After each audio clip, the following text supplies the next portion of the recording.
Nah, kuliah terakhir kita itu mengenai hampiran polinom Taylor. Ya, intinya polinom Taylor dengan deret Taylor itu rumusnya sama saja. Bedanya kalau deret Taylor tuh sukunya sampai tak hingga. Kalau polinom tuh dipotong sejumlah suku tertentu, dijadikan hampiran untuk nilai sebuah fungsi gitu ya. Saat ini hanya belajar hampiran nilai fungsi aja. Eh, ini soal dua ini terakhir udah kita bahas ya. Nah, sekarang saya akan lanjut hari ini yang bagian depan ini yang susahnya ya, yang susahnya hari ini. Nanti setelah bagian yang berikutnya pindah bab itu gampang lagi. Oke, kita hari ini akan membahas tentang galat atau error gitu ya, bahasa aslinya. Ada yang menerjemahkan kesalahan, sebenarnya ini bukan kesalahan, tapi berhubungan dengan kemampuan ketelitian menghitung gitu ya, penyimpangan karena rumusnya dipotong gitu ya. Oke, jadi kalau sebuah fungsi ini cos x, coba saya lihat dulu cos x ya di sini. Cos x itu udah ada di tabelnya, nggak usah kita hafalkan ya. Cos x itu deret Taylornya udah kita hitung. Ya, saya nggak ngitung, tapi kalian udah bisa lah ngitungnya pakai rumus Taylor. Ini cos x tuh isinya ini. Kalau di kuliah kemarin saya hitungnya sin x gitu ya, yang lalu. Nah, cos x ini. Sekarang cos x ini akan dihampiri oleh polinom Taylor derajat 4. Artinya dianggap nilainya sekian aproksimasinya. Tentunya ya galatnya sisanya itu ya. Galatnya sisanya. Nah, saya balik ke yang awal tadi. Nah, kalau cos X, khususnya ini cos 0,2 dihampiri sampai derajat 4 polinomnya. Dan kalau dihitung, ini setelah dibulatkan kira-kira segini. Atau kalau dibulatkan dua angka di belakang koma ya 0,98 gitu. Nah, jadi di perhitungan aproksimasi ini ada dua sumber galat. Yaitu pertama galat karena pemotongan rumusnya ini yang harusnya deret sampai tak hingga suku, kita potong hanya 4 suku aja. Itu namanya galat pemotongan. Jadi galat pemotongan itu bukan karena motong angka, bukan. Karena rumusnya dipotong. Kemudian setelah dipotong kita hitung angkanya, timbul pembulatan. Kalau di ujian kan biasanya dua angka di belakang koma, jadi 0,98. Nah, itu salah, apa bukan salah, itu galat yang timbul karena perhitungan, itu namanya galat pembulatan. Jadi kalau kita bekerja dengan hitungan numerik, sumber galatnya dua itu. Nah, di kuliah ini kita nggak akan membahas galat pembulatan, tapi yang akan dibahas adalah galat pemotongan. Ya. Oke, nah perlu diperhatikan bahwa walaupun, jadi kita membahasnya hanya galat pemotongan ya, galat karena pemotongan rumus. Walaupun hasil hitungan numerik selalu berupa hampiran, aproksimasi, bila sumber galatnya hanya galat pemotongan aja, kita nggak memperhitungkan galat pembulatannya, maka kita dapat mengatur besar galat yang terjadi sesuai dengan kebutuhan. Artinya apa? Galatnya bisa kita atur sekecil mungkin. Tetapi kalau galatnya mau kecil, hitungannya akan lebih banyak. Gitu aja. Kalau galatnya boleh agak besar, ya mungkin hitungannya lebih sedikit. Nah, galat untuk polinom Taylor ini diatur oleh yang namanya rumus sisa Taylor. Jadi, Ini cocok sekali kalau belajarnya di toilet gitu ya. Udah namanya Taylor, kemudian sisanya lagi nih. Nah, rumusnya sebagai berikut. Jadi, kalau sebuah fungsi kita hampiri dengan polinom Taylor derajat n, jadi hampirannya ini di ruas kanan hanya yang hitam aja, yang ditulis hitam, maka ada faktor galatnya ini, gitu ya. Galat itu penyimpangan dari nilai aslinya dikurangi hampirannya. Itu dinamakan galat, simbolnya Rn kalau untuk polinom Taylor. Reminder n-nya tuh. Reminder kalau pakai n suku gitu hampirannya. Nah, Rn-nya itu adalah rumusnya ini. Ini rumus Rn-nya. Coba kita lihat rumus ini. Hati-hati di rumus ini, galat ini galatnya ya. Bahwa kalau di sini kan turunannya dihitung di titik A, FA, F aksen A, F2 aksen A, dan seterusnya. A-nya udah tertentu, jadi koefisien-koefisien ini berupa angka. Nah, di galatnya, turunannya ini turunan ke N plus 1 di titik C. Hati-hati. Kan di titik A lagi. Ini di titik C nih. Ya. Dibagi N plus 1 faktorial kali X min A pangkat N plus 1.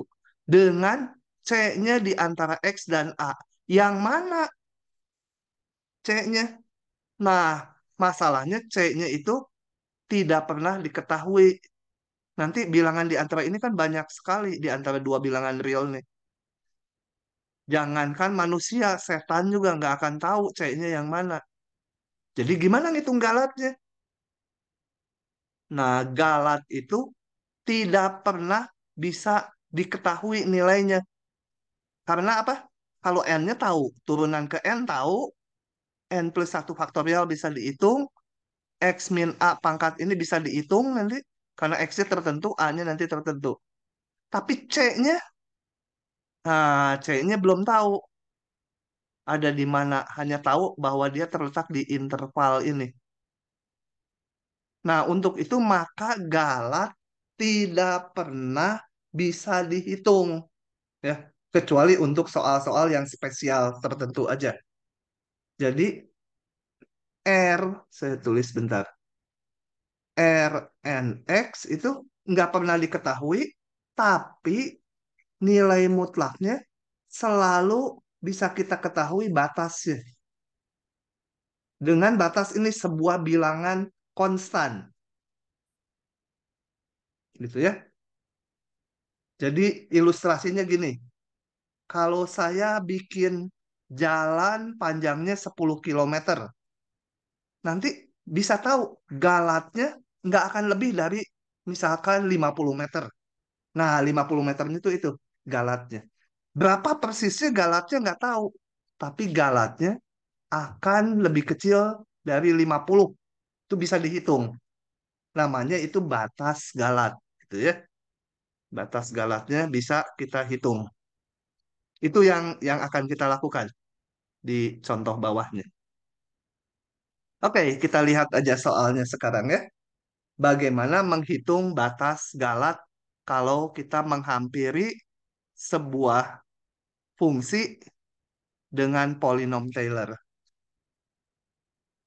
Nah, untuk itu saya akan bahas yang ini dulu. Kemarin di kuliah terakhir, coba saya mundur dikit, kita udah menghitung hampiran dari ln 0,9 memakai P4, eh, P4X polinom derajat 4. Nah, sekarang akan dihitung berapa batas galatnya. Artinya galatnya kecil dari berapa gitu ya. Galatnya sendiri nggak diketahui, tapi batasnya yang bisa dihitung. Oke, kita lihat ini. Saya buka aja nanti kalau perlu ditulis manual saya crop ya. Saya buka. Oke. Sebelumnya, apakah masih lancar ini? Tolong ada yang kasih tahu. Lancar, Pak. Oke. Nah, taksir batas galatnya bila ini ln 0,9 dihampiri dengan polinom Taylor derajat 4. Kemarin udah kita hitung hampirannya, aproksimasinya. Pakai rumus Taylor ya, rumus polinom Taylor. Nah, sekarang mau menghampiri apa? Mau menghitung batas galatnya. Jadi seberapa jauh penyimpangannya dari yang aslinya gitu ya. Nah, untuk itu sama aja dengan waktu menghitung hampiran kemarin, kita harus bikin dulu fungsinya. Di sini belum ada fungsinya. Jadi harus menentukan fungsinya dan menentukan titik A-nya. Ini. Kembali fungsinya kita buat dicocokkan dengan yang mau dihitung.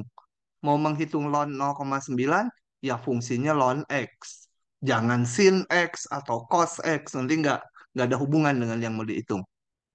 A-nya kembali diingatkan, A itu adalah sebuah bilangan yang dekat dengan yang mau dihitung, dekat dengan 0,9, tapi bisa dihitung eksak. Ya, saya pilih satu. Ln satu kan 0, eksak. Jangan milih E. Ln E juga gampang. Ln E satu gitu ya. Tetapi E itu bilangannya 2,7 sekian. Jauh dari ini. Lebih dekat satu. Satu dan 0,9 dekat gitu ya. Pilih yang paling dekat yang kalau dihitung manual dia gampang nilainya. Oke, setelah itu kalau berhubungan dengan batas galat, kita harus memasukkan rumus galatnya. Coba kita lihat lagi rumus galatnya ini. Ada turunan ke n plus satu. Jadi saya harus ngitung dulu turunan ke n plus satu.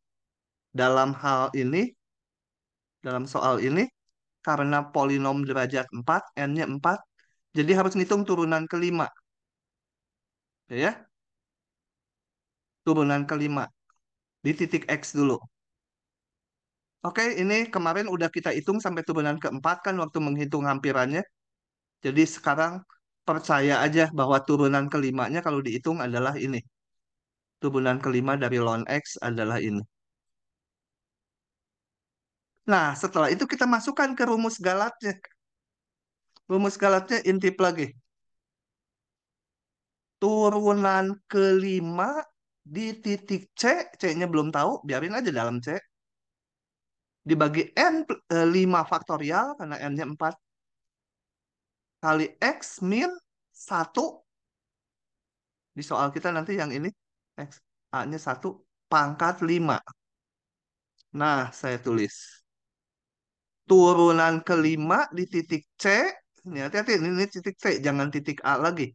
Kalau titik A ini untuk polinomnya, untuk hampirannya. Kalau galatnya ini titik C, jangan lupa nih. Dibagi 5 faktorial, X kurang A. Ini kalau A ini benar-benar A-nya 1, pangkat 5. Itu ya. Oke, selanjutnya akan saya tulis manual ini. Karena tadi kuliah dengan FITB ada hal yang kurang detail penjelasannya. Jadi saya akan detailkan di sini. Nah, gitu. Oke. Sekarang lanjutnya caranya ya masukkan dulu R4X. Oh ya, kenapa dimutlakan? Karena yang kita hitung itu penyimpangannya. Kayak tadi ilustrasi bikin jalan 10 kilometer. Nanti aproks apa kejadiannya yang dibikin misalkan kekurangan atau kelebihan 50 meter. Nah, baik kurang atau lebih nggak penting. Yang penting nyimpangnya. Jadi yang dihitung nyimpangnya mutlaknya ini. Jadi dia kelebihan terhadap aproksimasinya, kelebihan terhadap nilai eksaknya atau kekurangan nggak penting. Yang penting nyimpangnya jangan gede-gede pengennya. Oke, ini saya hitung lagi. Turunan 5 di titik C. Turunan 5 di titik X ini. Jadi di titik C adalah 24 per C pangkat 5 gitu ya. Itu benar 5 di titik C. Sisanya nggak saya ubah, kecuali ini A-nya saya masukkan karena A-nya udah tertentu. Kerjanya selalu langkahnya gini, supaya nanti di bawah ada X, di sini ada X, padahal X-nya yang mungkin berbeda itu. Oke?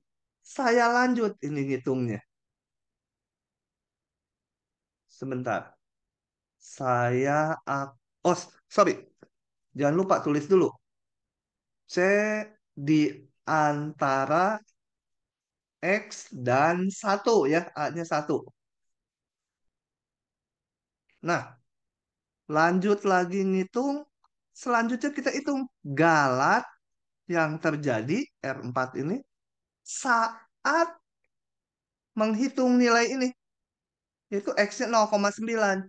Galat saat X-nya 0,9 itu sama dengan ini saya satukan 24 dibagi 5 faktorial. Ini 4 faktorial, ini 5 faktorial.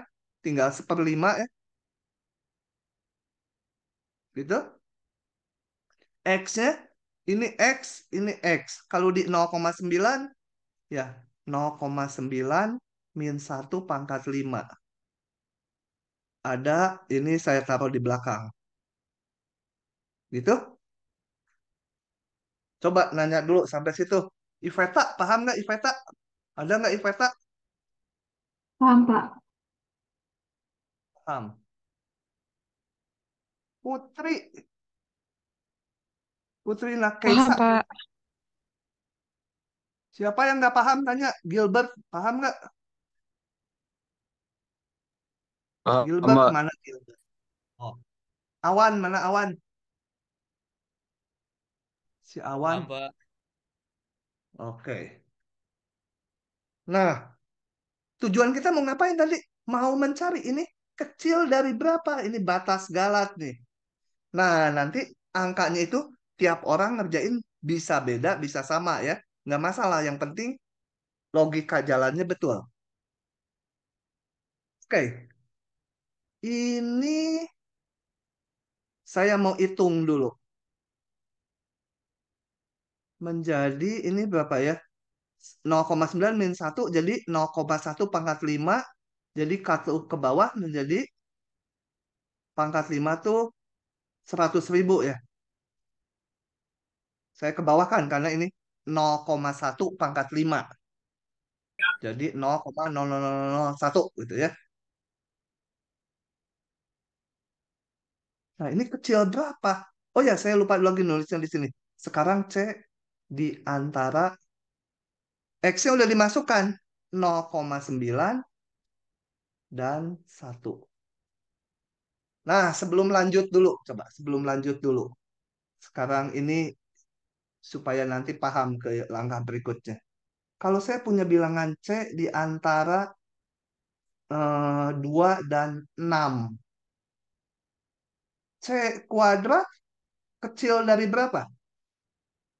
Awan kecil dari berapa? Sebut aja satu angka. Mana Bebas si Pak. Awan? Hah? Lebih Kecil berapa banget Awan? bebas. Hah? Nentuin angkanya bebas Angka kan Pak? bebas bebas. Berapa coba? Hmm? Nyebutin angkanya bebas kan Pak? Maksudnya tapi masih di Bebas antara bebas. 0,9 dan 1. Heeh. Jadi berapa? Ini pengennya kecil dari berapa? Bebas angkanya coba asal memenuhi aja. Mau pilih berapa? 4 Pak. Dari 4. Benar Iya. nggak?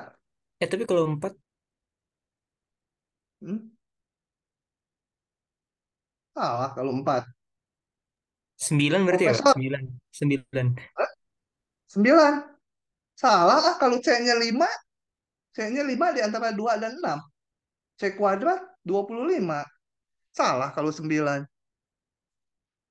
Berapa? Hmm? Pilihlah yang gede. 1 juta, bener nggak? Kalau C-nya di antara ini, di antara 2 dan 6, C kuadrat pasti lebih kecil dari 1 juta. Bener nggak? Bener ya? Tapi, tapi nanti untuk batas galak sebaiknya ini kalau di ujian betul ya nyebut 1 juta. Tapi sebaiknya cari yang sekecil mungkin di sini. Tapi membatasi si C kuadrat. Ya saya pilih 36. Kalau C-nya di antara 2 dan 6, C kuadrat kecil sama dengan 36 kan? Oke, udah paham tuh awan? Paham, Pak, paham. Nggak harus 36 ya. Mau pilih 50 boleh. Pilih 1000 boleh. Pokoknya memenuhi hubungannya. Bahwa C kuadrat untuk C yang mana aja di sini pasti lebih kecil dari angka yang ada di sini. Sekarang kalau saya tanyanya balik. 1/C pangkat 3 kecil dari berapa, Awan? Sok cari satu angka. Berapa? Awan lagi, awan. Kamu kan ini langit lagi awannya lumayan berkurang. Mana si awan nih, awan? Buka mic-nya, awan. Hilang. Kecil dari berapa ini? Sebut aja satu angka. Hmm? Nah, belum bisa. Nanti bangun rumah roboh lagi. Lihat, kalau seperce pangkat 3, maka dia dibatasi oleh, saya pilih di sini yang sekecil-kecilnya. Ya, akan lebih kecil dari 1/2 pangkat 3. Artinya, C yang manapun, nggak harus yang angka 2, seperce pangkat 3 itu akan lebih kecil dari ini. Nah, paham nggak ini? Coba saya nanya. Marsyauli, paham nggak dua ini? Paham, Hmm? Pak. Ada suaranya, mic-nya Pak. hidup. Paham, Kok paham, ada? Pak.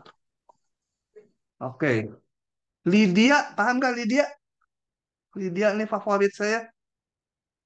Lydia kemana? Paham. Centil mana si Centil? Paham nggak? Si Centil ngumpet atau nggak hadir? Mana ini? Siapa yang namanya? Johanna, Johanna, mana Johanna? Nggak muncul dia. Nah, Johanna bolos. eh Putri, paham Lila Putri? Paham, Pak. Oke. Nah, sekarang saya mau menerapkan ke yang biru, ya, ke yang biru. Oke, ini saya hapus dulu. Ini akan lebih kecil sama dengan satu yang udah konstanta, biarin aja 100.000 itu ya. Nah, 1/C pangkat 5, kalau C-nya ada di sini, pasti akan lebih kecil sama dengan 1 per. Jadi kita mencari kalau C-nya di sini, supaya ini segede mungkin. Berapa? Kalau bawahnya sekecil mungkin, betul? Jadi ini 0,9 pangkat 5. Saya ambil yang ujung bawahnya dari sini. Gitu. Iveta, paham tidak? Paham, Pak. Oke ya. Nah, sudah. Ini kan bisa dihitung. Jadi batas galatnya segini. Tetapi kalau di ujian kan, ngitungnya berabe ini. Nggak boleh pakai kalkulator kan ujian onsite. Boleh juga dilanjutkan. Sebenarnya kalau udah sampai sini udah betul. Jadi kalau diminta hasil akhirnya harus sampai angkanya berapa, kalau kalian tinggalkan sampai sini bahwa sebesar ini udah saya kasih 95 nilainya gitu ya. Dianggap malas ngitung sisanya. Nah, kalau kalau alternatif lain, kita bikin ini lebih kecil berapa lagi? Saya bikin gini, 10, 100.000. Yang ini saya bikin 0,1 pangkat 5. Kenapa benar? Karena 1/0,9 pangkat 5 kan lebih kecil dari 1/0,1 pangkat 5. Kenapa saya pilih 0,1? Supaya ini gampang dihitung. Gitu ya. Mau 0,01 boleh. Gitu ya. Saya pilih aja 0,1. Nah, ini kan gampang dihitung. Ini menjadi 1/5 kali 100.000. Kebetulan sama ini. Ini kan 0,1 pangkat 5 tuh menjadi ke atas jadi 100.000. Coret, coret, 1/5. Jadi, kesimpulannya, kalau ln 0,9 dihampiri dengan polinom Taylor derajat 4, hampirannya yang kemarin kuliah terakhir, maka galatnya nggak akan lebih dari ini. Bahkan sebenarnya nggak akan lebih dari ini. Ini kan, yang ini kan ini lebih kecil lagi. Gitu ya. Pak, saya Itu. mau nanya. Ya, yang rada keras ini sebentar. Atau mic saya, ini volume speaker saya yang kecil. Sok, silakan. Tadi itu yang 1/C pangkat 3, kenapa nggak 1/36, Pak? Oh, Ah, oh nggak deh, Pak. Nggak jadi, coba. Pak. Nyari nilai yang paling besar ya, Pak? Kamu mah. Heeh, Oh yang iya. lebih gede dari dia gitu. Kalau seper, cari C-nya yang kecil kan. Kalau seper tuh. Oke, begitu. Oh, Ini terima kasih, kalian Pak. boleh kayak gini. Boleh juga bilang dari sini lebih kecil sama dengan 1/5 kali 100.000 kali 1/0,001 pangkat 5. Boleh. Tapi nanti kalau ini dihitung, angkanya bagus juga kalau dihitung. Dapat angka di sini yang lebih gede dari 1/5 nanti. Nah, sekarang bayangkan kembali ke tadi bikin jalan. Bikin jalan 100 meter. Pegawai A melaporkan, oh galat saya mah penyimpangannya nggak lebih dari 10 meter. Kemudian si B lapor, oh saya mah kalau bikin jalan 10 kilo, galatnya nggak akan lebih dari 60 meter. Nah, laporan siapa yang lebih bagus? Yang si A kan, batas galatnya kecil dia, nggak akan lebih dari 10 meter. Si B nggak akan lebih dari 60 meter. Ah, si B mah nggak kepake. Mendingan pakai si A, galatnya kecil. Jadi batas galat ini diusahakan sekecil mungkin kalau bisa. Kalau nggak boleh pakai kalkulator ya kepaksa milih angka yang bulat, yang lebih gede, tapi gampang dihitung gitu. Kalau di ujian mau yang manapun betul. Karena yang dilihat logika berpikirnya. Gitu ya. Jadi batas galat bisa beda-beda tiap orang. Oke, itu satu soal. Apa Bayangin sih mau hampir 30 menit bahas satu soal ini ya. 25 bener menit juga. lah. Oke, dilihat-lihat kalau nggak paham Bener. tanya. Ini bagian yang susah. Saya bilang karena ada, oh kenapa jadi lebih kecil ini? Alasannya apa bikin ini? Oh, seperti ini. C-nya di antara ini berarti lebih kecil dari ini. Terus kenapa dibikin lebih kecil lagi? Oh, supaya ngitungnya gampang. Kalau ada kalkulator, nah udah sampai sini aja. Batas galatnya ini hitung sama kalkulator. Karena nggak ada kalkulator, saya bikin lagi bilangan yang lebih gede lagi dari ini, tapi gampang dihitung. Ini lebih gede dari yang sebelumnya, gampang dihitung. Oke, begitu. Kuliah hari ini agak sedikit, tapi berpikir gitu ya. Nah, saya akan bahas sekarang versi kedua. Versi pertama ini kita menghampiri nilai sebuah fungsi memakai polinom derajat 4, dihitung batas galatnya. Hati-hati ini bukan galatnya ya. Kalau sama dengan gini nggak boleh yang awal sama dengan ini harus dilihat perjalanannya ini. Berarti galat lebih kecil sama dengan ini. Versi kedua kita lihat soalnya lagi. Gini, hampiri ini dengan galat tidak melebihi 0,001. Bedanya dengan yang pertama apa? Yaitu hampiri ini dengan galat tidak melebihi ini, kita mencari n-nya berapa.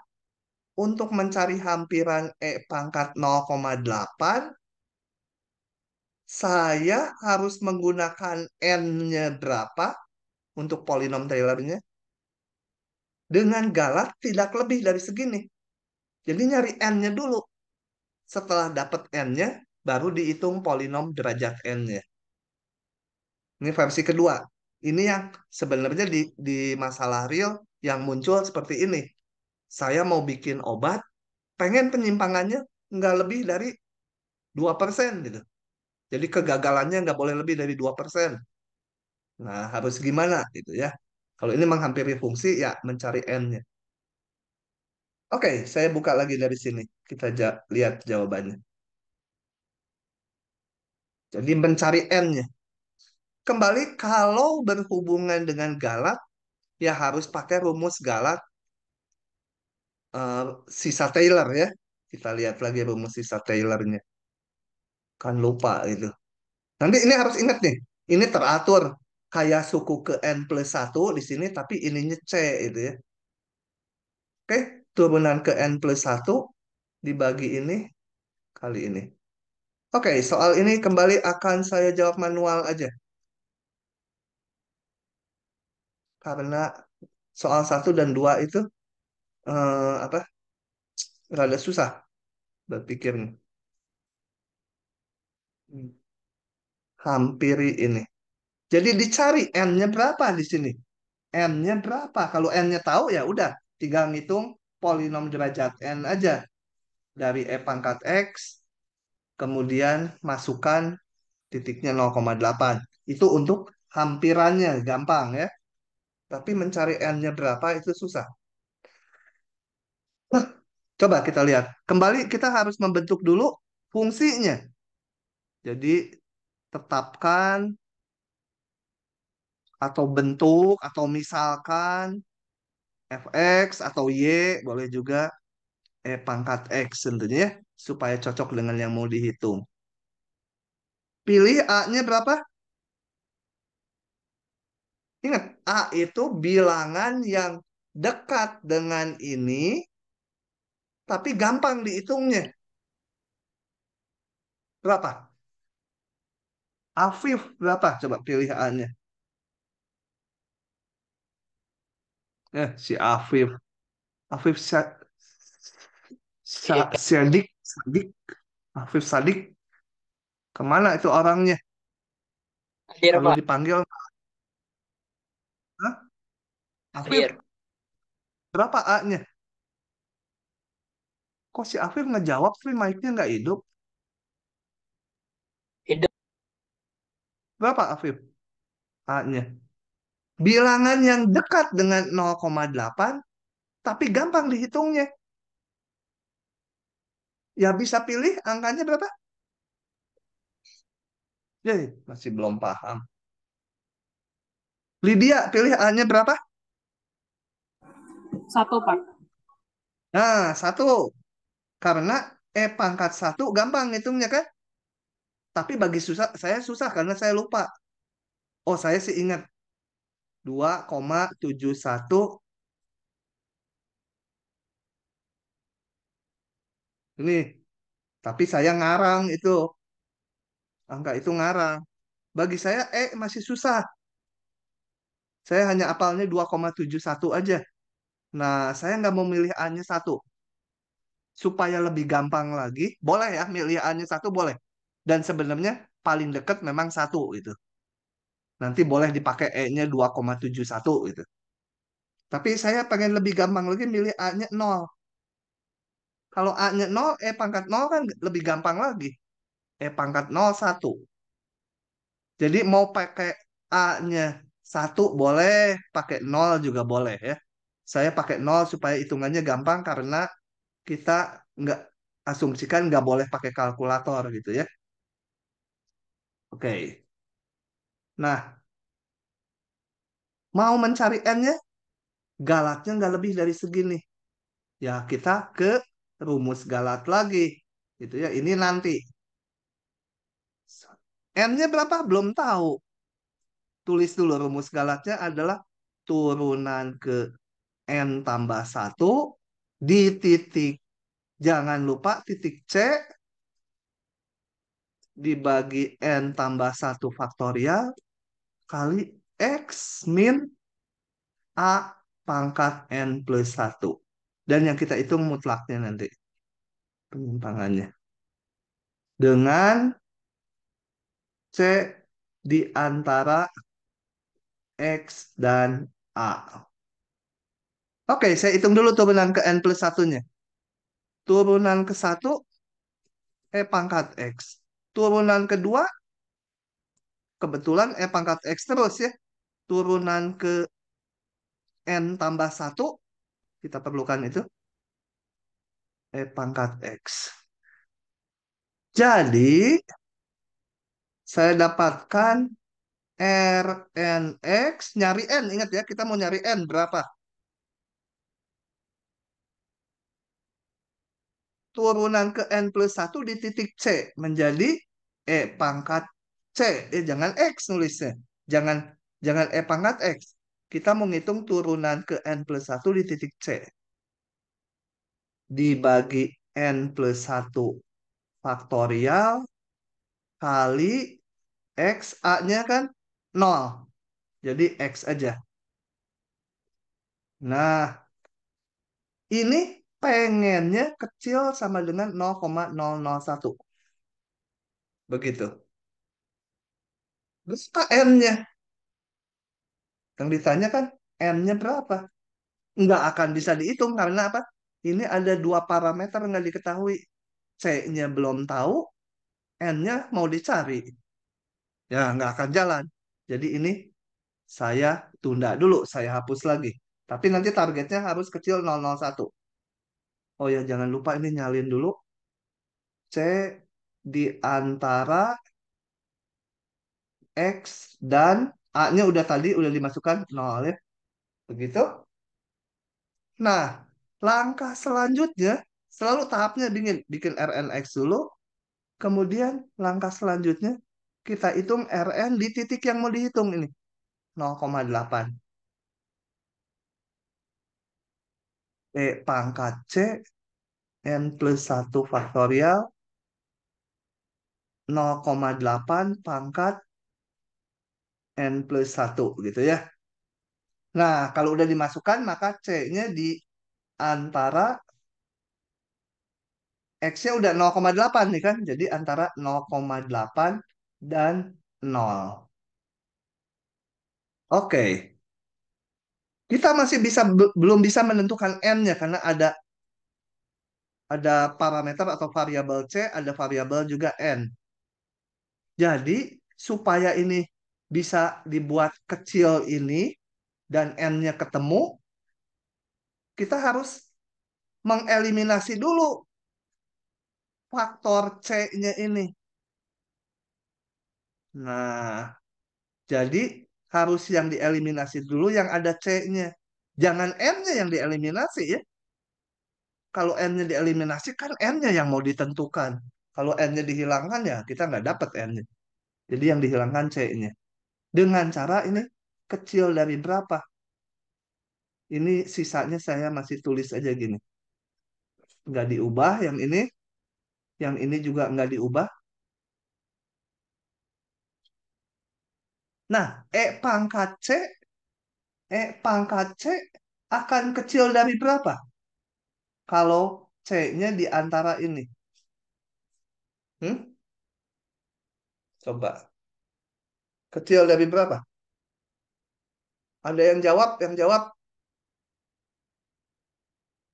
di kelas FITB aja ada yang jawab dan betul tadi pagi. Kecil dari satu ya, Pak? E pangkat, Kecil dari satu ya, Pak. masa? Dari mana dapatnya? Karena itunya kan 0,8 dan 0, Pak. Pangkat 0 kan satu. Kalau E pangkat bentar. 0,8 lebih kecil atau lebih besar dari E pangkat 0? E Lebih besar, Pak. pangkat Maaf, maaf. 0,8 sama E pangkat 0 gede mana? Pangkat Nah, 0,8 kalau ya, lupa Pak. ingat Bentar. grafiknya. Grafik E pangkat X. E pangkat X. Di 0 dia nilainya satu. Di 0,8 lebih besar dari satu. Nah, jadi salah dong kalau lebih kecil dari satu. Bisa lebih gede dari satu. Berapa? Hmm? Ya, pangkat 0,8. Betul nggak? Iya, Pak. Karena ini kalau C-nya di antara ini, paling gede C-nya, pangkat C-nya, ya 0,8. Paham? Nah, jadi ini pangkat 0,8. Harus sekarang kecil dari 0,001. Kalau kita punya kalkulator, bisa dicoba-coba, dibikin tabel. N-nya sekian, kemudian dihitung. Ini, yang dalam mutlak. Nanti ketemu N-nya berapa supaya kecil dari 0,01. Gitu ya. Jadi N-nya misalkan satu, ya kita hitung pangkat 0,8 kali 0,8 pangkat N-nya satu jadi 2 per 2 faktorial. Dapat angkanya. Kalau masih lebih besar dari 0,001, ya kita gedein N-nya 2. Berapa? N-nya 3 berapa gitu ya. Sampai kita dapatkan N-nya berapa supaya kecil dari ini. Tapi karena manual, saya mau sederhanakan lagi. Jadi ininya, saya nggak bekerja sampai sini karena nggak punya kalkulator. Saya bikin ini lagi lebih kecil dari pangkat 0,8 lebih kecil dari pangkat satu. Gitu. 0,8 pangkat N plus satu lebih kecil dari satu pangkat N plus satu. Yang ini nggak dirubah. Tuh, pangkat 0,8 sama pangkat satu kita lihat aja ini. Ini satu, pangkat satu di sini. Lebih tinggi lagi. Pangkat satu lebih gede. Ini karena nyusahin nih. Ngitungnya nggak pakai kalkulator. Ya bikin aja lebih kecil dari satu. Kalau satu ini kan enak, selalu satu. Nah, jadi lebih kecil. Ini masih susah. 2,71. Wah, udah susah. Saya kecilin lagi. 3 kali yang ini satu per N tambah satu faktorial. Nah, ini mah udah nggak bisa disederhanain lagi. Jadi kita cari N supaya 3 kali satu per N tambah satu faktorial kecil dari 0,001.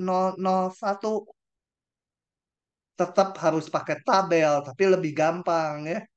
Pakai tabel kita gini. N-nya ini 3 per N tambah satu faktorial. Kalau N-nya satu berarti ini 3 per 2 faktorial. 1,5. Enggak dipakai N-nya satu karena masih lebih besar dari ini. N-nya 2, 3 per 3 faktorial. Masih lebih gede. Ya jangan satu-satu. Saya ambil 10. 3 per 11 faktorial. Bayangkan 11 faktorial kalau kalau 5 faktorial aja 126 faktorial 720. 1/7 faktorial aja udah 1/720. Ini rasanya kalau 10 akan udah lebih kecil dari inilah dibagi 11 faktorial. Jadi boleh ambil N-nya 11. Gitu ya. Tapi kalau punya kalkulator ya kita lebih gampang hitungnya. Nanti sebenarnya batasnya di 6. Saya hitung juga pakai kalkulator. Kalau 6, kalau 5 dulu ya. Kalau 5, kalau dihitung 3 per 6 faktorial ini masih lebih besar dari 0,001. Tapi kalau 6, 3 per 7 faktorial ini udah lebih kecil dari 0,001. Jadi kita ambil N-nya 6. Nggak harus 6 ya. Kalau 7 juga memenuhi. 3 per 8 faktorial, dia juga lebih kecil. Kan makin kecil ya. N-nya ambil 7 boleh, ambil 8 boleh. Cuma kalau nanti disuruh ngitung hampirannya, harus ngitung PN-nya, hampirannya, ya sebaiknya pilih N yang kecil ya. Tapi memenuhi ini. Gitu. Kalau N-nya besar kan kita nanti ngitungnya, pilih N-nya 100. Cilaka ngitung ininya nanti 100 suku. Gitu ya. Oke, tapi yang di sini yang mau dilatih logika berpikirnya bahwa bagaimana merumuskan supaya bisa mendapatkan N-nya. N-nya si A sama si B bisa beda-beda dapatnya ya. Oke, begitu.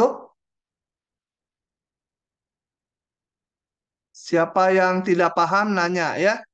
Kalau tidak saya akan Enggak, Pak. lanjut ya. Tadi C-nya boleh satu. Kenapa, ya, Pak? Tadi C-nya boleh satu, walau harusnya di antara 0 sama 0,8 karena kenapa ya, Pak? Ah, kalau yang namanya batas atas nggak harus ngambil ininya. Kalau di sini C-nya harus dari sini. Kalau batasnya ini boleh dari mana aja. Mau nulis ini E pangkat 10 juga betul. Jadi ada sesuatu pernyataan memuat C. Kalau untuk batas atasnya bebas ini ngambilnya nih. Di kanan bebas. Pokoknya yang kiri kecil dari ini. Jadi ini saya waktu satu nggak ngambil dari sini. Saya ngambil aja. Pokoknya membatasi dia. Saat mengambil batas atas, ini bebas. Tapi kalau di rumus galat, C-nya harus di sini. Kan ini udah bukan galatnya nih. Ini bukan galatnya. Ini batas atas dari galatnya. Makanya ada lebih kecil. Kalau batas atas boleh berapa aja. Kayak tadi gini. Kalau C di antara misalnya 2 dan 6. C kuadrat kecil dari nggak harus 6 kuadrat. Dari 1000 juga boleh. Kan saya nggak ngambil C-nya 6. Gitu. Kalau batas atas, kita nggak harus ngambil yang ada di sini. Mana aja batas atas mengambilnya. Paham? Ya, Gitu paham, ya. Pak. Terima kasih, Batas Pak. atas tuh yang lebih gedenya dari dia. Gitu. Oke. Ada lagi?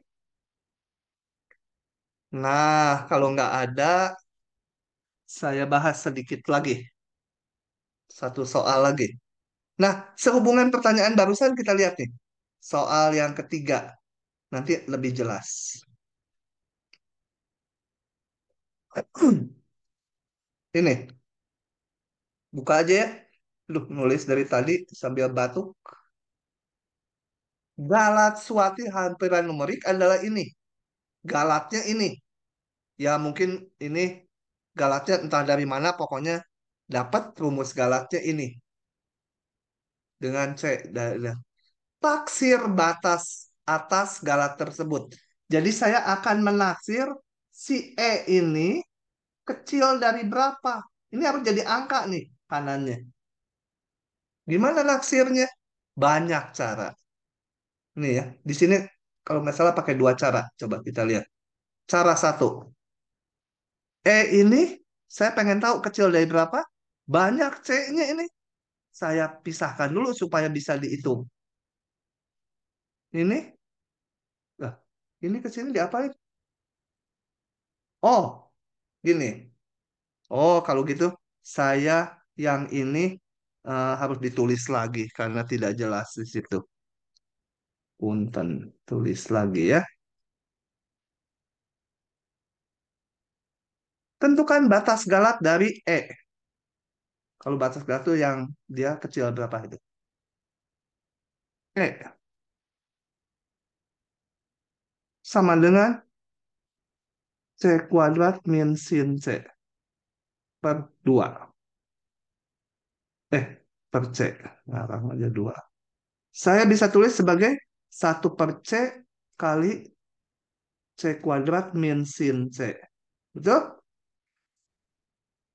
Nah, saya cari batas atas. Kalau C di antara 24, seper-C pasti kecil dari berapa? Boleh ngambil yang terkecilnya. Tapi boleh juga ini. Boleh juga yang ini. Mana aja salah satu dari tiga ini.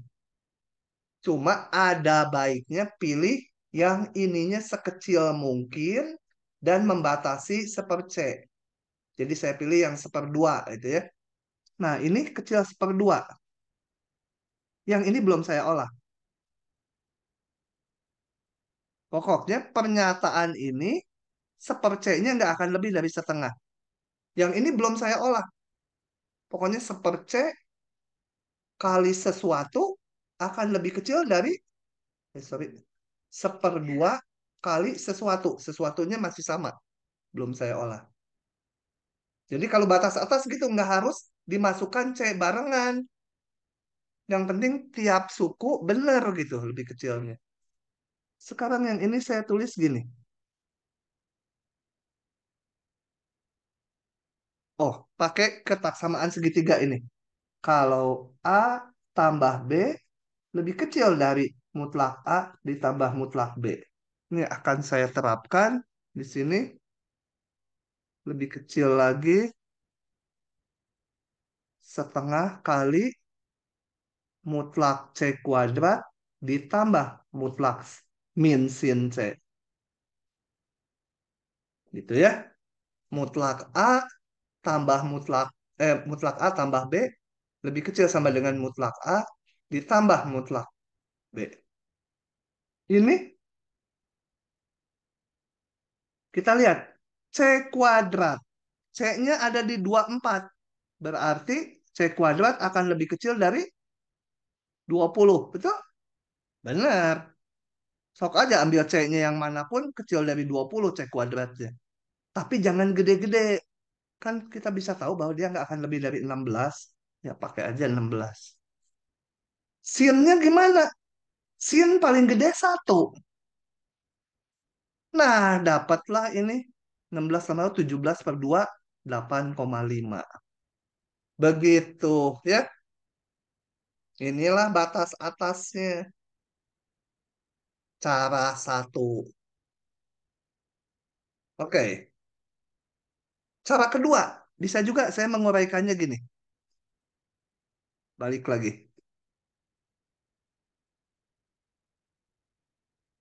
Saya bisa tulis dibagi C dulu dua-duanya. Mutlak C dikurangi sin C per C. Itu kan? Masih sama dengan dia kan? Oke. Ini lebih kecil dari mutlak C ditambah mutlak min sin C per C. Gitu kan? Ini sama dengan mutlak C ditambah eh, seper C kali min sin C. Gitu? Nah, kita lihat sekarang per suku. Mutlak C, kalau C-nya di antara 2 dan 4, pasti kecil dari 4. Ya, C, mutlak C, pasti lebih kecil sama dengan 4. Kan paling gede dia 4. Seper C paling gede berapa? Seper C paling gede setengah. Sin paling gede, nggak peduli C-nya berapapun, paling gede 1. Nah, saya dapat batas atasnya 4,5. Lebih bagus dari yang tadi. Karena ini laporannya, galat nggak akan lebih dari segini. Tapi kalau pakai cara 2, Galat nggak akan lebih dari segini. Nah, ini lebih bagus. Jadi, galatnya nggak akan lebih dari bilangan yang lebih kecil lagi. Dua-duanya betul kalau di ujian ya. Yang penting merumuskan ini, logikanya kenapa lebih kecilnya itu yang dinilai. Oke, ada pertanyaan tentang yang ini? Jadi diingat-ingat C-nya waktu membatasi ininya nggak harus C-nya ngambil dari yang sini untuk batasnya. Gitu ya. Boleh ngambil angkanya berapa aja ini. Begitu berubah jadi angka tuh. Asal membatasi ekspresi sebelumnya.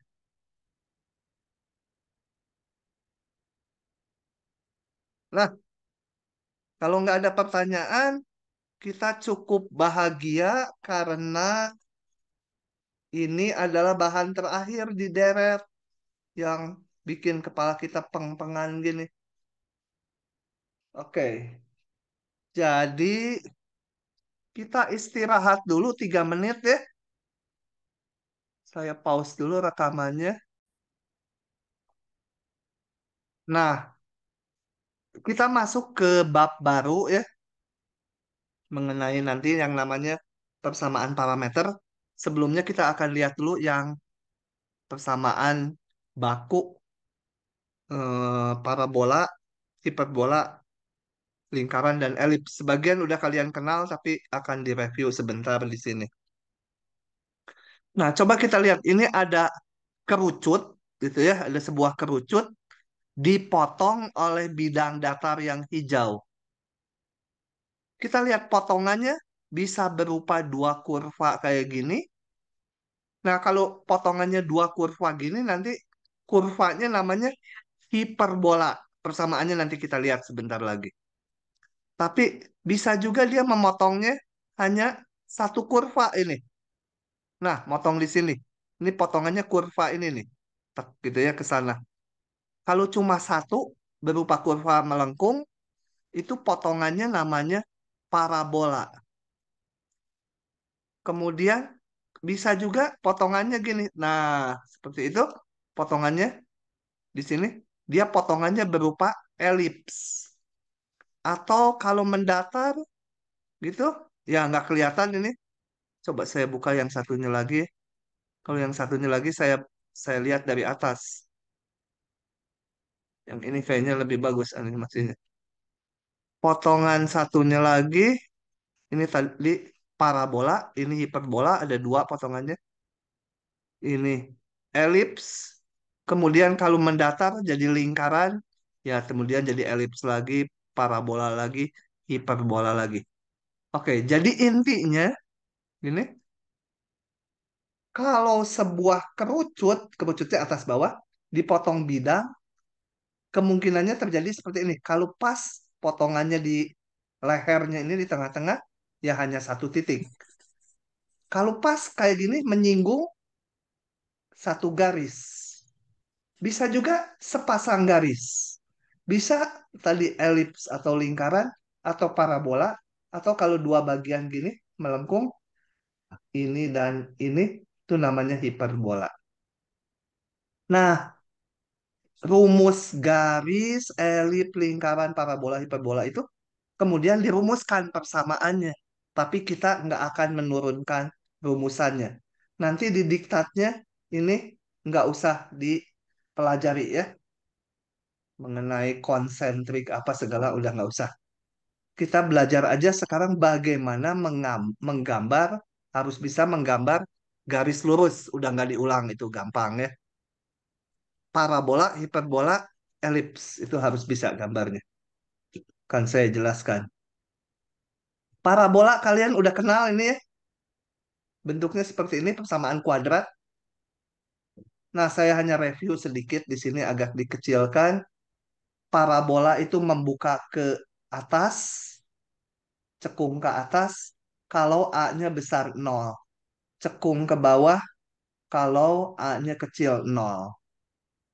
Kemudian dia akan mempunyai dua akar memotong sumbu X kalau diskriminannya ini B kuadrat min 4AC. Kalau diskriminannya positif, ada dua akar. Kalau diskriminannya nol, ini ada satu, sebenarnya dua akar tapi kembar gitu ya. Kemudian ada kalau diskriminannya negatif, dia nggak punya akar, nggak memotong sumbu X. Demikian juga yang ini, sama aja. Ini diskriminannya positif, diskriminannya nol, diskriminannya negatif. Oke, itu parabola mah udah diketahui, cepet aja ya. Bisa juga terjadi parabolanya gini. Kalau ini kan Y fungsi X, bisa juga X fungsi Y. Kalau gini dia membukanya ke kanan atau ke kiri ya, tergantung A-nya. Kalau A-nya positif, membukanya ke sumbu X positif. Kalau A-nya negatif, membukanya ke sumbu X negatif. Oke, ini mah cepat aja saya. Kemudian mengenai elips dan lingkaran disatukan aja. Elips atau lingkaran bentuk umumnya seperti ini. Ya. Kita lihat contoh realnya aja. Oh ya, kalau A dan B-nya sama, dia jadi lingkaran. Kalau A dan B-nya beda, jadi yang namanya elips, lonjong gitu ya. Nah, kita lihat bentuk persamaannya. Ini X kuadrat per 3 kuadrat tambah Y kuadrat per 3 kuadrat. Bawahnya sama, maka dia lingkaran. Nah, ini adalah lingkaran, pusatnya di 0, 0, jari-jarinya ke arah X3, ke arah Y juga 3. Jadi lingkaran jari-jari 3. Nah, saya rasa ini udah kalian kenal. Kalau ininya beda, maka sama pusatnya di 0, 0. Ini ke arah X, panjangnya 3. Sini 3, ke kiri 3. Ke arah Y, ke atas, dan ke bawah sejauh 2. Tinggal kita gambar elipsnya ya. Kalau pusatnya nggak di 0, 0, bentuknya seperti ini. Ininya digeser. Kalau X min 2, berarti pusatnya X-nya 2. Y min 1, pusatnya di 1. Jadi pusatnya di 2,1. X-nya 2, Y-nya 1. Karena bawahnya sama, ya jarak ke X, sini horizontalnya 3, vertikalnya 3. Jadi dia berupa lingkaran. Yang kanan sama aja, pusatnya di 2,1.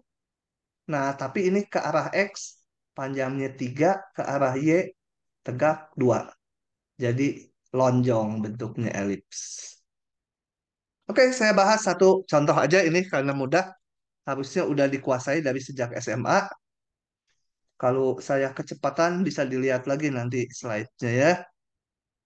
Kalau udah lihat slide-nya masih belum paham juga, ditanyakan di kelas besok. Kita kuliah terus ya. Kemarin kuliah, sekarang kuliah, besok kuliah. Biar mabok. Nah, ini tuliskan persamaan ini katanya. Dalam bentuk baku. Artinya dikuadratkan sempurna kayak kayak yang tadi. Ini. Eh, mana kok ini? Ini ya. Bentuknya kuadrat sempurna kayak gini. Oke, saya akan bentuk menjadi kuadrat sempurna. Tapi kalau ada 4 itu saya suka kesulitan. Jadi 4-nya saya keluarkan dulu. 4. Ini kenapa ya kecil? Kali. Nah, ini supaya bisa dikuadratkan sempurna. Ini karena 4-nya dikeluarkan. Ini min 16 jadi min 4.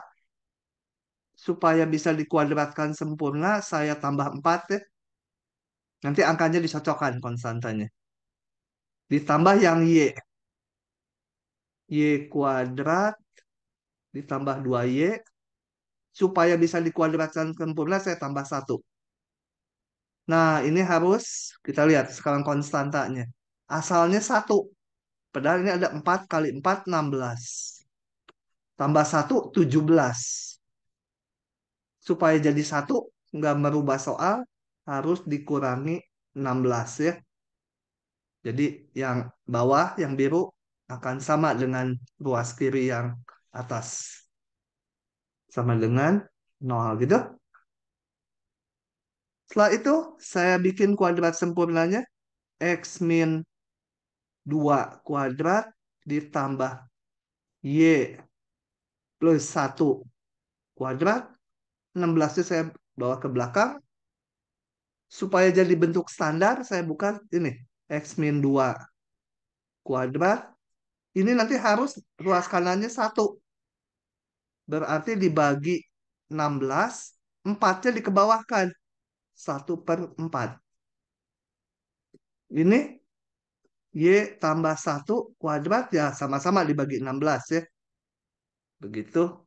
Sehingga saya dapatkan X min 2 kuadrat dibagi 16 dibagi 4. Tinggal 4. Saya tulis 2 kuadrat. Per 4 kuadrat sama dengan 1. Nah ini tak lain adalah sebuah elips. Gambarnya. Pusatnya di 2,-1. Elips. Pusatnya di ini dari sini 2-1. Jadi pusatnya di 2,-1. Ini pusatnya ke arah horizontal 2, ke arah vertikal 4. Jadi kesananya 2, jadi di sini 4 ya. Dan 0 melalui ini. Ke arah atasnya 4. Jadi sini, mungkin sininya 4. Oh, ini enggak proporsional. Harusnya 2, ini 2, ya ini kira-kira sini. Nah, elipsnya mana? Gambar aja elipsnya. Gitu ya. Ke arah sana panjangnya 2, ke arah sana panjangnya 4. Oke, itu contohnya. Kalau ada pertanyaan langsung tanya ya, jangan diam aja. Kalau Zoom-nya macet, tolong saya di miss call. Lanjut lagi. Sekarang saya membahas yang namanya hiperbola. Hiperbola bentuknya kayak elips ya. Coba lihat lagi elips ini. Cuma salah satu ininya negatif. Bisa yang X-nya, bisa yang Y-nya. Gini. Nah, ini.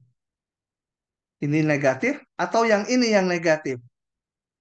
Ya. Menggambarnya, gini. Saya akan jelaskan manual menggambarnya. Nggak akan terlalu detail ya. Sebagian percaya aja kenapa gambarnya gitu. Kalau X kuadrat per 2 kuadrat, salah satu negatif. Min Y kuadrat per 3 kuadrat sama dengan 1. Nah, ini namanya hiperbola ya. Gambarnya tuh gini, kita. Gambarnya itu kalau tidak berupa kurva gini yang simetri atau yang ke atas bawah. Salah satu. Jadi yang ini satu, satu atau dua, dua. Ya gambarnya. Menentukannya gimana? Menentukannya gini. Saya gambar ulang koordinatnya.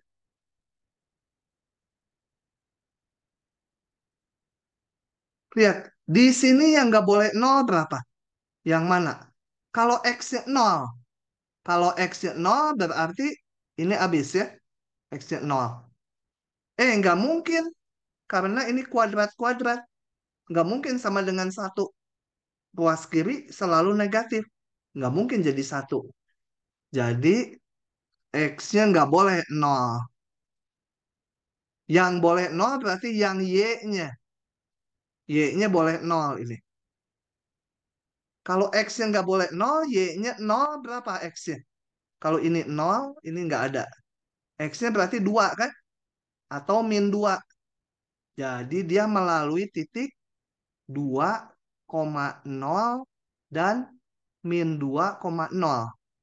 X-nya 2, Y-nya 0. X-nya min 2, Y-nya 0. Y-nya boleh 0. Nah, ini titiknya mana? 2,0 katakan di sini. 2,0. Min 2,0 di sini. Nah, maka gambar parabolanya dari akan seperti ini. Nah, gitu ya. Inilah hiperbolanya. Nanti ada asimptotnya tapi nggak terlalu penting. Nanti aja di slide-nya. Satu lagi supaya lebih paham yang versi satu lagi. Yang kalau ininya yang negatif.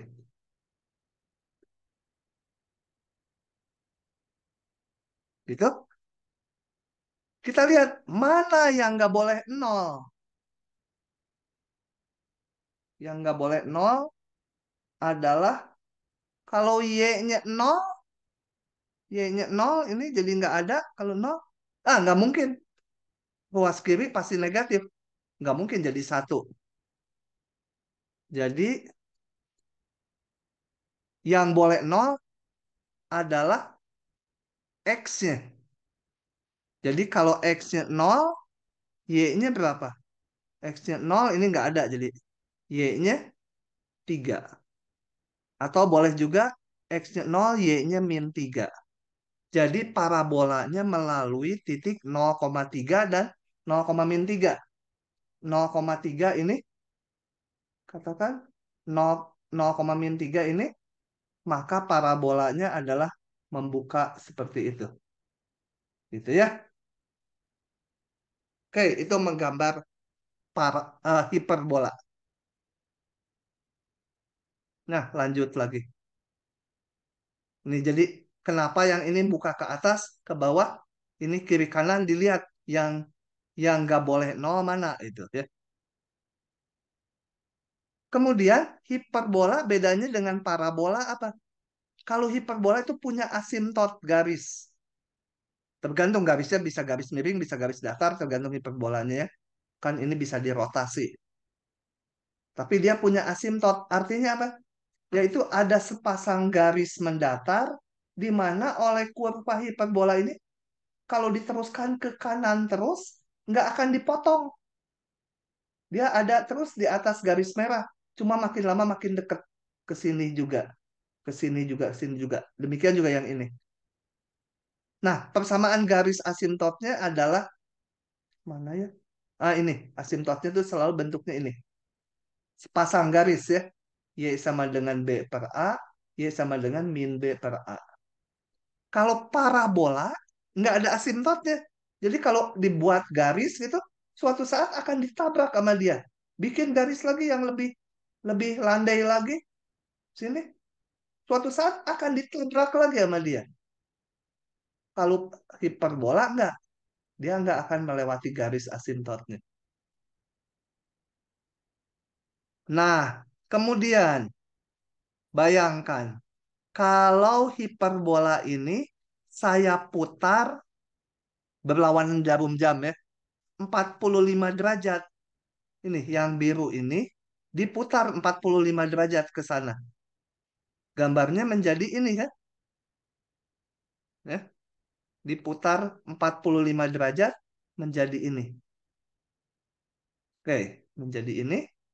Nah, ini persamaannya adalah kalian udah kenal X, Y sama dengan 1 atau Y sama dengan 1 X gitu. Atau Y sama dengan 2 per X, Y 3 per X, semua polanya sama.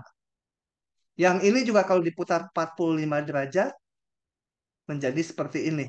Ini sama persamaannya, cuma K-nya negatif. Misalkan Y min 1 X, Y sama dengan min 2 per X gitu. Itu gambarnya yang biru ya. Asimptotnya juga tentunya berputar. Nah, soal bonus nih, satu bonusnya. Tunjukkan bahwa hiperbola ini yang originalnya, yang apa? Kalau diputar 45 derajat, persamaannya jadi ini. Gampang ini. Nah, soal bonus ini jawabannya kalau ada yang mau bikin, tulis di WA group fotonya. Kemudian temennya kalau lihat harus paham. Kalau dilihat temennya, oh paham bener, dapat bonus satu. Hanya untuk satu orang. Jadi kalau ada yang ngeposting 5, ya saya lihat yang ke satu dulu. Kemudian temennya paham nggak? Kalau udah bener, ya udah dia aja.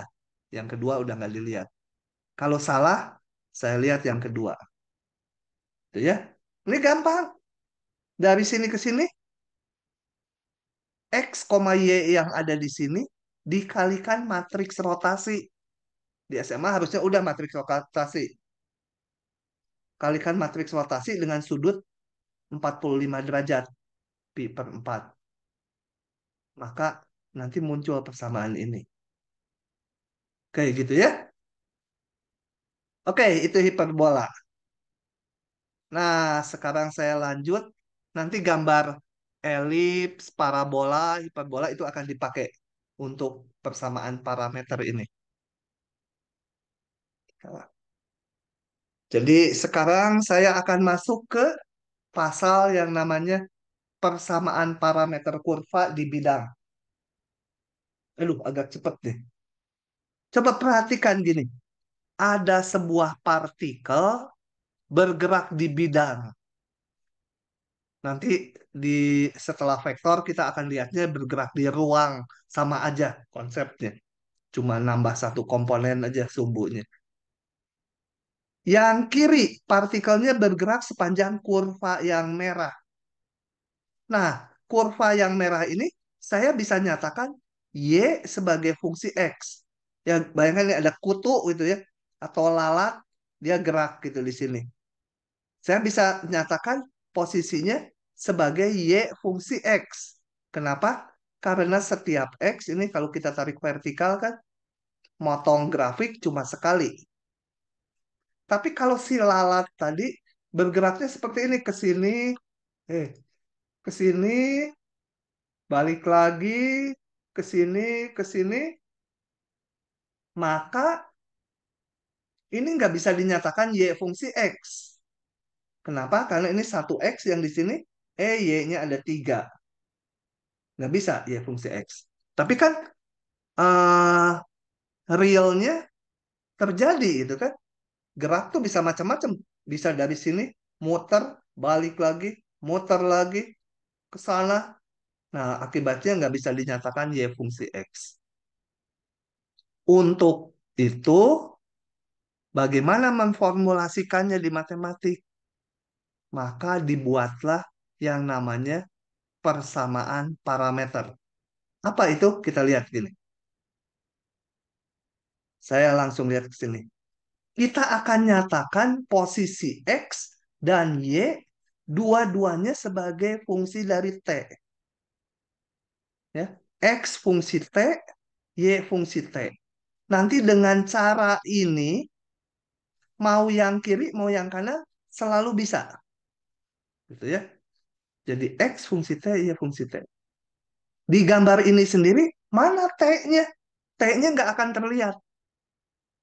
Tapi nanti efek T-nya bisa dilihat dari gerak gerak si lalatnya. Nanti setelah masuk soal ya.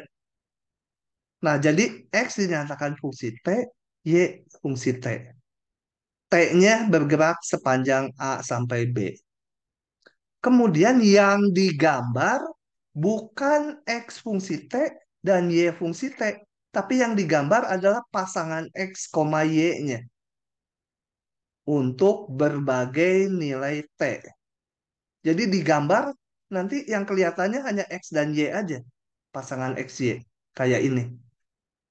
T-nya nggak kelihatan. Nah, ini disebut persamaan parameter kurva di bidang. Nah, untuk memahaminya, kita lihat contoh ini. Contoh ini mau ngapain gitu? Nanti sebentar ya. Saya crop dulu contohnya. Oke, ini. Pertanyaannya adalah, diberikan persamaan parameter ini. Jadi, saya tandain dulu ini. Ft, X-nya. Y-nya GT. T-nya bergerak dari min 2 sampai 3. Nah, pertanyaannya, gambarkan sekarang di bidang XY posisinya tiap saat di bidang XY. Gimana? Nah, karena kita mau menggambar di bidang XY, Ya T-nya harus dieliminasi, dihilangkan supaya kita mendapatkan hubungan X dengan Y atau Y dengan X gitu ya. Oke, untuk mengeliminasi T, kita lihat dari persamaan ya. Oh, saya akan buka karena tadi pagi udah ngajar di kelas satu lagi. Saya pakai yang dari tadi pagi ya. Nah, sebentar, saya jelaskan dari sini. Oke, ini T-nya mau saya eliminasi. Paling gampang yang ini. Yang ini saya tulis T-nya Y tambah 3. Betul? Y tambah 3. Setelah T-nya dinyatakan dalam Y, T-nya ini saya substitusi ke sini. Jadi X sama dengan Y tambah 3 pangkat 2 ditambah 2 kali T. 2 kali ini. Ya, ini sederhanakan aja, dihitung. Saya ketemu persamaan ini. Ini persamaan apa ini? Persamaan parabola. Tapi X fungsi Y. Parabola yang membuka ke kanan. Saya akan gambar di GeoGebra ya. Ini jangan pakai gambar ini supaya paham. Ini saya hapus dulu. Push, push, push, push, push. Saya akan gambar lebih bagus untuk kalian di GeoGebra. Bentar. Kita panggil. Aduh, 12 menit lagi ya nggak apa-apa lah. Tambah sedikit nggak apa-apa ya. Supaya kaliannya pintar. Saya panggil dulu GeoGebra online. GeoGebra online. Oh, belum nampil di kalian. Ini GeoGebra-nya online. Saya mau menggambar ini. X, Y kuadrat tambah 8Y tambah 15. X sama dengan Y pangkat 2 tambah 8X tambah 15. Salah kok dipangkat semua. Y kuadrat ditambah 8X ditambah 15. Kenapa membuka ke kiri? Hah? Ini ngaco ah. Kenapa ya si jajabannya ngaco ya? Kalau X sama Y kuadrat kan membukanya ke kanan. Ya udah saya gambar manual aja kalau gitu. Saya hanya ambil dari GeoGebra ini koordinatnya aja supaya saya ngegambarnya gampang. Pak, Hmm? itu fungsinya tadi 8Y, Pak. 8X. Hah? Boleh balik ke situ? Iya, Pak. Saya ngetik Itu saya. Oh, 8X gitu, Pak. pantesan. Saya pikir si GeoGebra salah. Coba gambar dulu. Lah, 8Y. Nah, ini benar. Saya pikir GeoGebra-nya salah. Ini gambarnya parabola seperti ini ya. Saya akan perkecil koordinatnya supaya gambarnya bisa eh, kelihatan agak lebar. Oh ya, setelah itu saya akan pilih warnanya agak buram. Agak buram apa ya?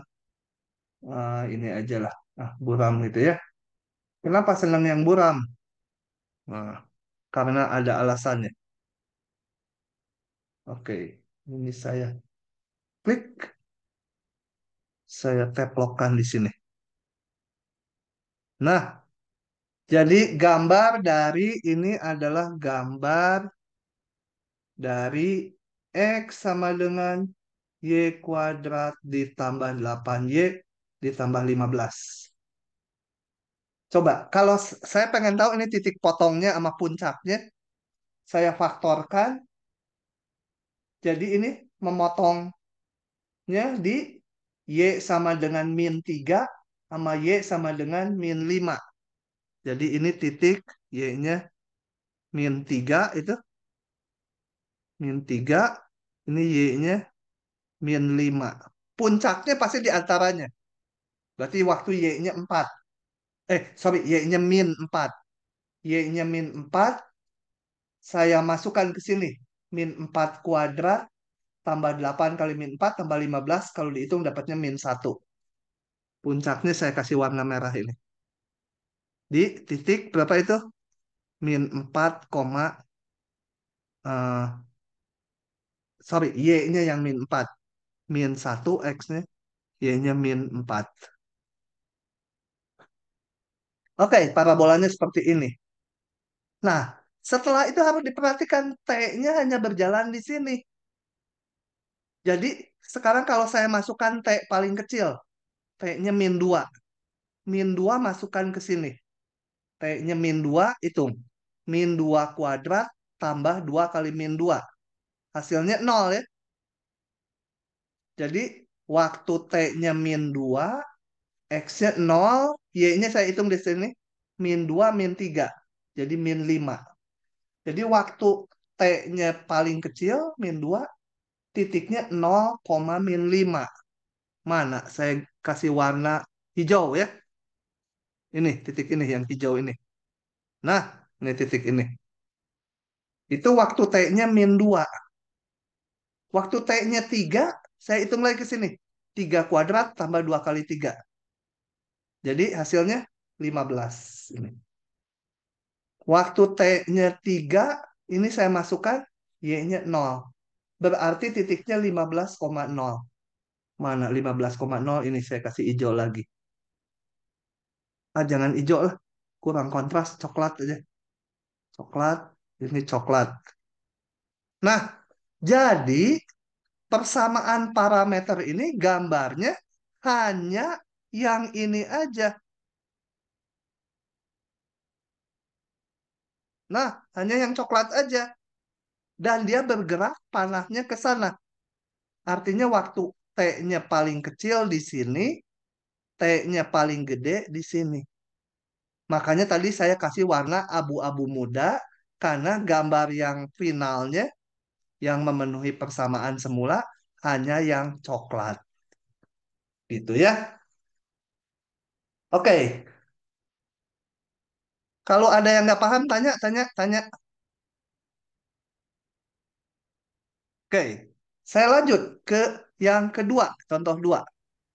Ini juga udah dihitung, jadi apa? Saya langsung pakai ya. Sebentar, ini yang merah mau saya hapus. Ah, supaya paham nanti. Eliminasilah parameter T dari persamaan ini. X-nya A cos T, Y-nya B sin T. Atau saya tulis ulang ini sendiri-sendiri. Eliminasi T-nya. Bagaimana ini ada sin dan cos. Nah, ngeeliminasinya pakai rumus ini. Jadi ini nyatakan dulu cos T ini, sin T sama dengan ini. Pakai rumus ini. Cos kuadrat tambah sin kuadrat 1. Jadi ini kuadrat ditambah ini kuadrat 1. Nah, ini ya. Ini gambarnya apa? Elips tadi. Elips. Sorry. Ini mau saya hapus sebagian. Kalau ke kalian mah nggak perlu pakai angka gini. Pakai AB aja tetap. Nah, gitu. Ini saya hapus dulu. Oke.